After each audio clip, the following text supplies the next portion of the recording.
Aunt Lily. Go ahead. We're good? Mhm. Okay, so this is our group one from our course that we are doing a group discussion for our reflection on the book that we read, Waking Up White by Debbie Irving. So we are just going to kind of go around and point out different things that stuck out to us. Obviously, it's a very long book, but we'll just say certain parts that resonated with us, what we took from it, what were some favorite things, and then kind of chime in on each other as we present our reflections, and then we'll kind of wrap it up by saying how we'll take that and put it into our future classrooms. So if anyone would like to start us off, feel free to. All right, I can start. So I feel like as I read this book, within the first 3 chapters was a lot of the hard-hitting realizations, and then after that it became more an easier read as you went through because you were able to connect with things a little bit better. So I enjoyed reading about the GI Bill and how that impacted her through the beginning, because I feel like that tied nicely to schooling, and we were able to make connections as teachers to where we are now in our schooling environments. I took out a quotation, and this is on page 107, that really resonated with me, and it says, "I now understand that what I was doing is called dysfunctional rescuing, helping people in ways that actually disempower them." So in this part, she discusses how she is standing in an environment where she's thinking she did, an awesome job with something, and she's like, yes, we're coming together, and those feelings, which I feel like I could find myself at certain point in times, but that she needed to take a step back and realize she was actually taking away from them or making the people of color that she was interacting with uncomfortable. And it goes along with this section where the boy says something to the effect of, "I've never seen so many white people," or "I've never been surrounded by so many white people." And that was like a fear for that individual. So this section made me think a lot about, is what I'm doing dysfunctional rescuing, or am I actually putting the ball in my students' court and making sure they are able to express themselves in the way they would like and feeling legitimately comfortable, not just what I would call comfortable. Mm-hmm. And I also took note, this isn't far after that section, but she talks about growing through discomfort would become my new normal. And I feel like that's a good culminating statement for this class, that just we have to accept that at some point in time we're going to be uncomfortable, and that's something we have to embrace, especially because we are the leaders within our classrooms, and that's what we need to do. So my 2 largest takeaways from the text. For me, I've found her very relatable, and I don't know if it's because maybe we're close in age or we kind of grew up in the same time period. Definitely grew up in a similar setting. I was a military kid, but grew up in a neighborhood very similar to the one she'd, not rich, but certainly privileged.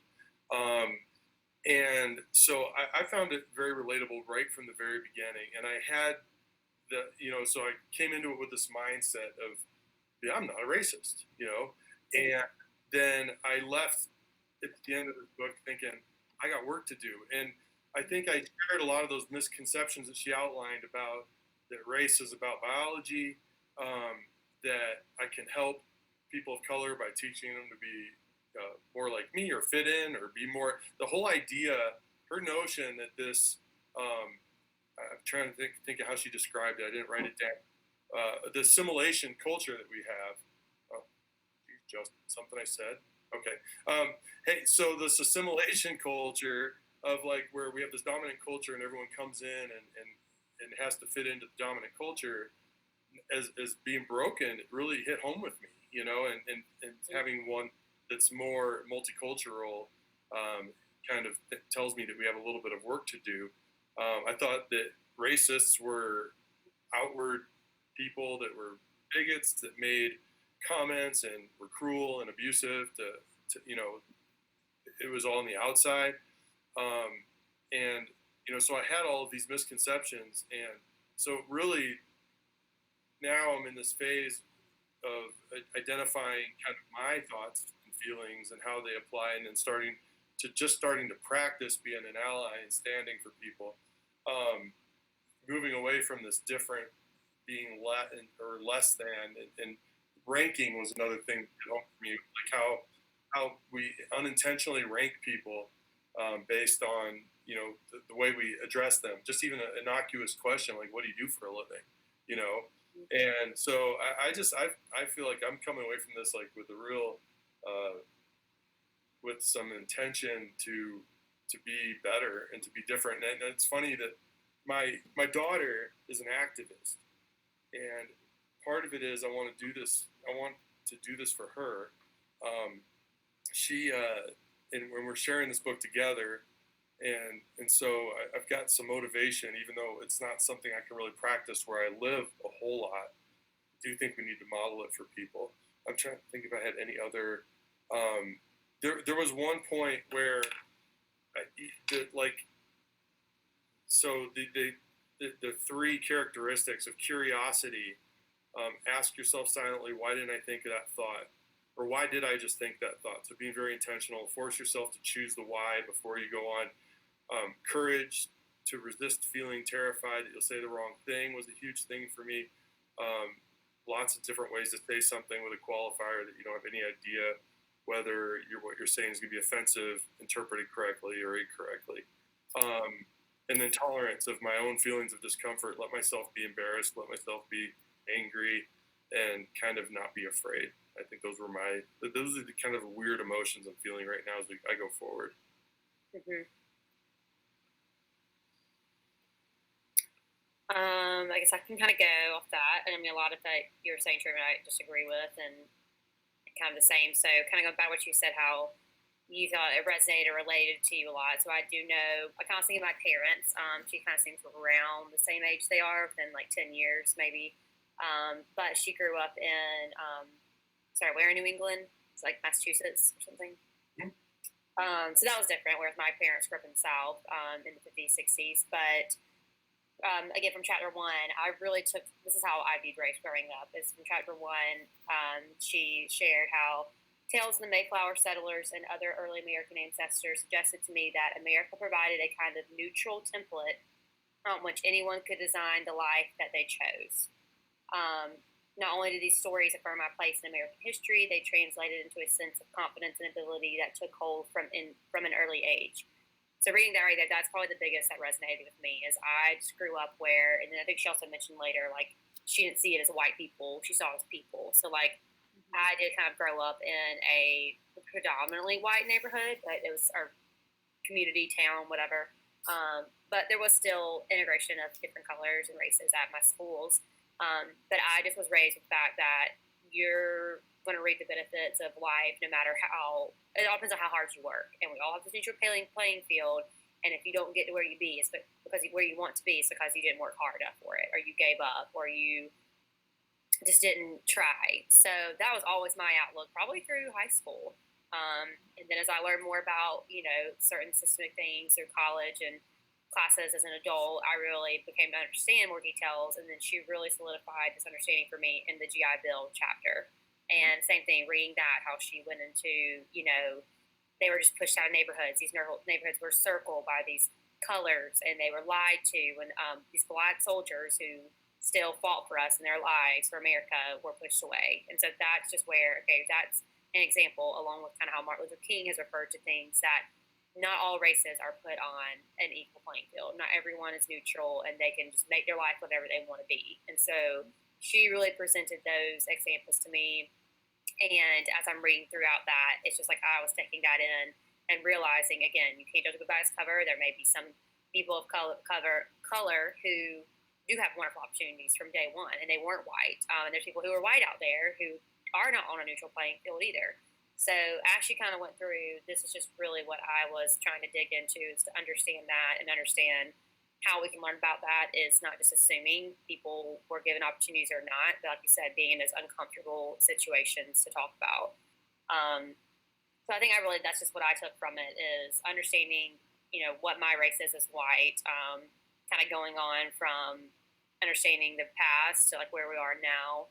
And I've said so many highlighted things that she, said that I just like couldn't resonate with and go on and on about. But again, this kind of just goes back to taking it into my classroom. Is I think that just every student that comes in, again, don't judge a book by a cover. It may be a white student, maybe a student of color, but it needs to come down to me getting to know them personally and not just going off what I did growing up or just going up like I think of the community, but getting to know them and their story, because that's the only truly way you're going to know if someone has opportunities that you have and what you can do to advocate for them. Like, I mean, I grew up kind of in an all white community, basically, like in the country. So I was like very kind of like segregated, like physically and like mentally, because I mean, I didn't really have any interaction with any like diversity, and it was like a very conservative city too. So like there weren't any same-sex couples that I knew of or anything like that. And I was definitely raised with like the sense of belonging, like in my community, and because I looked like everyone in my community, and almost like 80% of my community was also like Roman Catholic. Like it was very, very homogenous. So my sense of belonging was like very solidified, but it didn't expose me to anything else that I needed to be exposed to really like grow. So when she was talking about how she was raised to like that your work ethic is what is gonna like drive your success, and you have to be a good person with like morals and all those different things. I think she really did a good job of like empathizing with the reader, who like shared that experience, but then also like saying very straightforward, like that's not enough. The quote that like really hit me first was that it was possible to be both a good person and complicit in a corrupt system, and that ignorance like wasn't an excuse for not doing anything about it. And that whole like the whole Robin Hood syndrome, and helping like the less fortunate. Like my family was all about like volunteering and everything, and I think when I took like when you take yourself out of that situation then and you apply those same like quote unquote like skills or values into other settings, they can completely backfire. And I think coming back to like embracing that discomfort in the classroom, and like being okay having uncomfortable conversations and asking like whys, like when she was leading that community conference after she did her like art thing or whatever, and she like avoided the conversation as the community responded as opposed to like digging deeper. I think like it's very easy to fall in that trap, but like as a society we need to be educating everybody to be okay with having those conversations, especially from like a very early age, because I feel like I had such a late start. Like I started when I went to college as opposed to starting when I was in elementary school or before. Mm-hmm. I think it goes back when you were talking about the part where she was in that, which said the art class, at least that's what we were talking about. Mm-hmm. She was there, so kind of saying this goes with when she was at the conference. I think she chose to go. I was trying to go back and look at that. I think she like chose to go to this conference that's majority people of color, and she knew that, but she went to like learn about them, and I guess it was an educational conference. I can't remember. I was trying to look back, but I just like love the line where she was stuck in this uncomfortable situation, and she felt people were saying like, what do you understand? You're white. Like right away, they're going to kind of go against her as a minority in the room. And then she had said, oh yeah, for me to have walked away in this intensely uncomfortable moment would have been invoking my white privilege. Mm-hmm. And right away, I think about that because my boyfriend, he grew up in a very conservative home in Georgia. Well, it's so funny because like I say that, but his mom was extremely liberal. But anyway, so he's a perfect example of that, because we will bring up certain topics, especially more current events in the world today, and he'll like be like, I don't want to talk about this, or like you're being, going over, and I'm like, see, like you don't recognize it, and like I just think if we can do this if you were in this community, because we are white, at least that's what I see it as, if you were in this topic. But I just think her calling it out like that is just so true, because I think that's something that we may overlook as, white educators or white people, when that's not always the case for other people.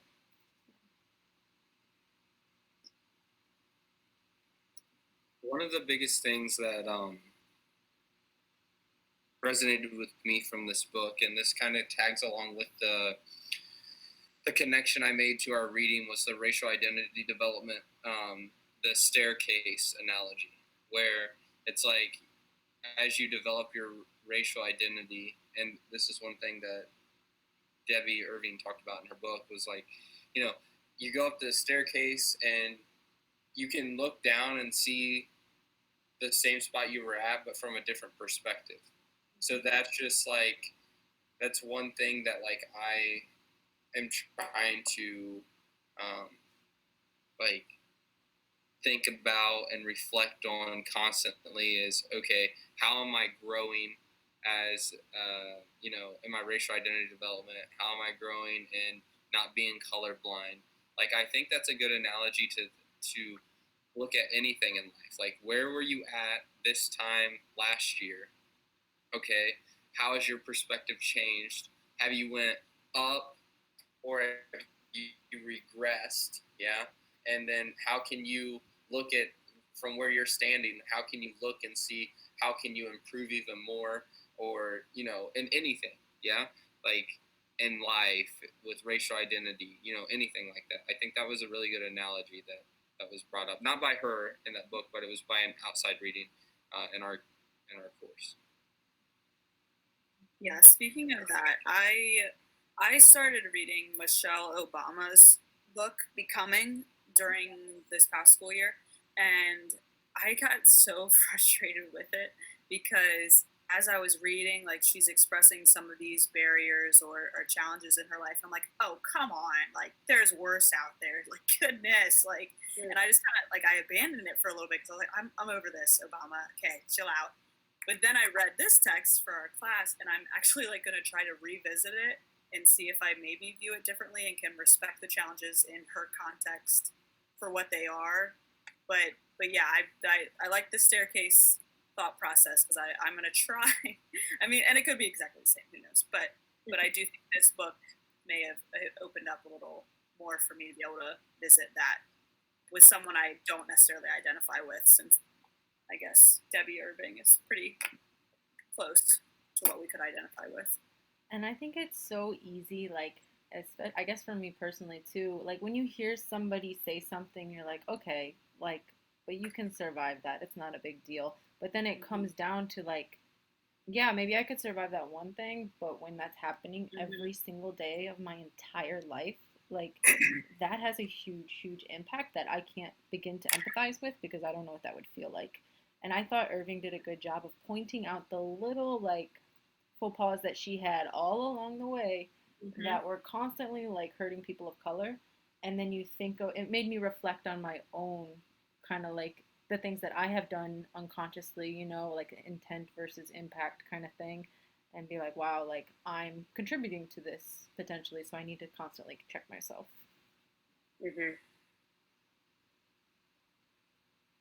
I also think, I think about it more in like the science realm than anything, just because I recently went to a science conference, but there's just this huge push for like inquiry teaching and getting our kids to question everything. And on page 125, it talks about diversity training. So it's the situation where, what would you do if your child said something to the effect of like, why is that man's skin dirty?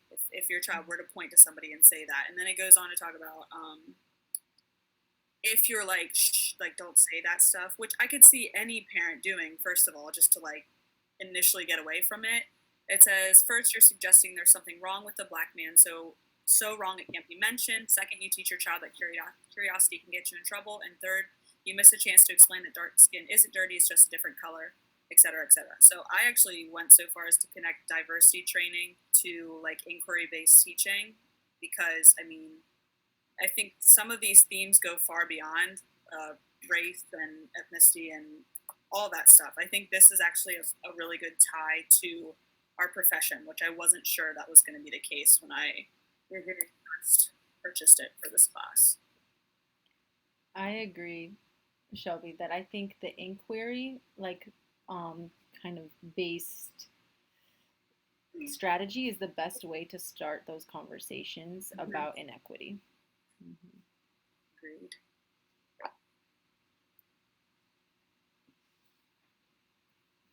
Is there anything else anyone wants to talk about? I guess just kind of goes back because I feel like I've read so many articles or text about, usually written by white authors, focusing on people of color. But I just really like this because it was in the form of a book, and it kind of just took her, it's not really biography, but it's also like it presents ways that we can relate to it. Because even if someone read this, like say my boyfriend, who doesn't always love to dive into talk of race and whites and whatnot, he's more understanding than some other people. But like she really does teach you. She teaches you about the GI Bill that maybe you've never heard of, or she like literally made me reconsider the Native American thing from the beginning. And again, like I remember as a kid, I was always, I was distraught over the Trail of Tears. I was like, how could they do that? These people. But she really just like shows you from day one, like how we were brought over here and we white European Americans who came over and destroyed the Native people who lived here to say, we were supreme and are superior. And there's people who, still can carry on through that and they're completely content with it because that's who they are. And again, if you're a white person and you're content with that and you want to keep living your life, like, so be it. But as educators, that's where we come in, because even if you do teach a class of all white children and you are a white educator, it's just still I think it's our responsibility in today's time to know this information and teach about it. And she just presents a really good way to easily understand it and to inform everybody from, high schoolers up to people my parents' age to understand these differences. So I just really enjoy the book. I just think if somebody's looking for, a different type of reading that can highlight different things of race, this could definitely be a good one to recommend. Did anybody consider, like, if there had been a person of color in the class, how they would have felt having been assigned this reading? Ooh, That's a great question. interesting. I would love to. I mean, I guess it kind of comes down to the person and their background, like what is their race and what is their upbringing. But I would love to see what, as a person that's not white, read it, what they have to say. Well, speaking of, I was going back. I remember when I purchased the book before the class started that I got it on Amazon, and I remember looking at the reviews at the time, so I just pulled them back up because I wanted to see what like the 1 stars said. Yeah, that's fun. And yeah, I can't say for sure because I'm like skimming over them briefly, but like there's a lot of like. Now, granted, this is just the 1 stars. Like it's still like a 4 point something overall book, but when you dive into it, it seems that it's mostly white people. Granted, I'm going off like what they have to say here, just saying like white guilt over and over and stuff like that. But when I go to the 4 and 5 stars, there were a few people identifying. This one says, as an African American woman, I can truly say she gets it. She really gets it. I think this is a must read for everybody. So anyway, when I go through this, like I did notice some people who are not the same as myself saying that they appreciated the book and its themes. I honestly like love the cover. I don't know if anyone else felt this way, but it like definitely like when you look at the cover the first time, I was like, that white person, like that one. And then at the end, I was like, we're all that white person. And I was like, I don't know, I had a big thing on me. Well, like my mom was born in 57, so I don't even know how old she is now. It's bad. I should do that math. 62. I guess, but so I don't know how old she. I think she said she was born in 65. Irving was, but literally, my mom has a picture of her, and she looks just like that. Like her little hair, like it's curled like that. It's black and white. It's at my grandma's house. And when I first saw that, and I was like visiting my grandma like a few weeks ago, I was like, Mom, this literally looks like this book we're reading on the front cover. And so it's so funny. It's like I'm telling her about it, and they're like, "Oh, that's so interesting. You're reading these kind of books." So it's like kind of funny how we can connect that back to like people we know and. As educators, we read it, but I'm kind of like, all right, y'all should read it too. It's a good read. All right.